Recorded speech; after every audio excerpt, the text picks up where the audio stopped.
Question number 5. A manufacturer has given an instruction to his costing department to debit the job account with the actual cost price of material consumed or convert the source of manufacturer. The receipt side of store ledger account shows. Receipt side store ledger account का ये balance show कर रहा है. हमने purchase पूरा दे दिया हुआ है.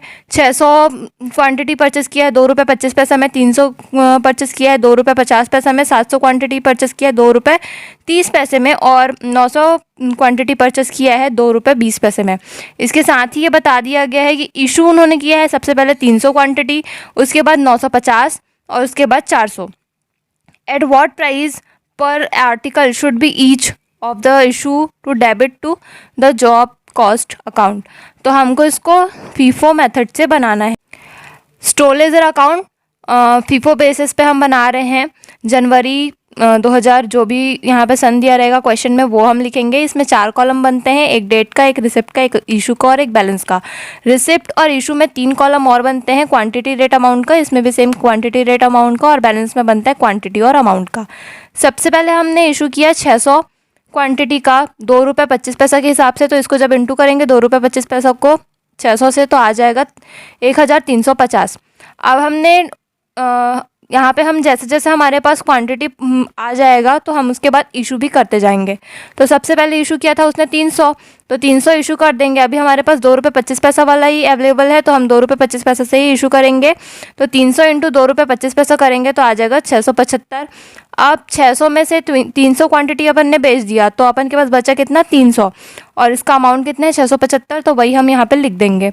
अब हमने फिर से परचेस किया 300 क्वांटिटी 2 रुपये 50 पैसा के हिसाब से. इन दोनों को इंटू करेंगे तो आ जाएगा 750.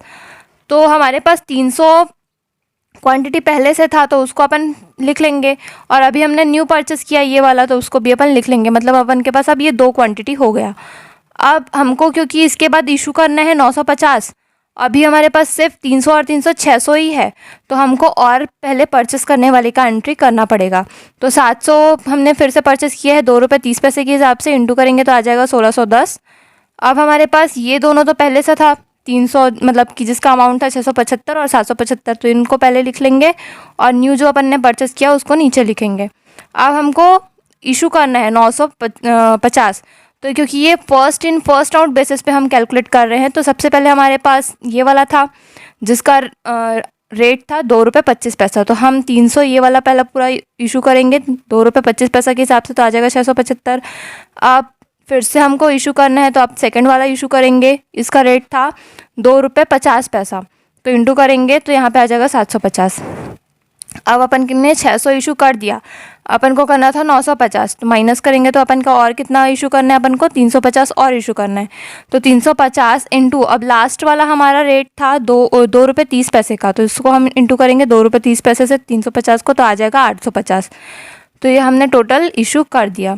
अब 700 में से हमने यहाँ पे 350 इशू किया है तो 700 माइनस 350 करेंगे तो यहाँ पे हमारा बैलेंस बचेगा 350 और इंटू करेंगे 2 रुपये 30 पैसे से तो यहाँ पे भी अमाउंट आ जाएगा 805. अब फिर से हम परचेस का एंट्री करेंगे तो यहाँ पे आ जाएगा 900 इंटू करेंगे 2 रुपये 20 पैसे से क्योंकि इसका रेट 2 रुपये 20 पैसा है तो आ जाएगा 1980. हमारे पास ये वाला पहले सा था 805 वाला तो उसको पहले ही लिख लेंगे और ये हमने न्यू परचेस किया तो उसको भी यहाँ पे लिख लेंगे. अब हमको इशू करना है 400 तो 350 तो हमारे पास पहले से था तो इसको हम पूरा इशू कर देंगे.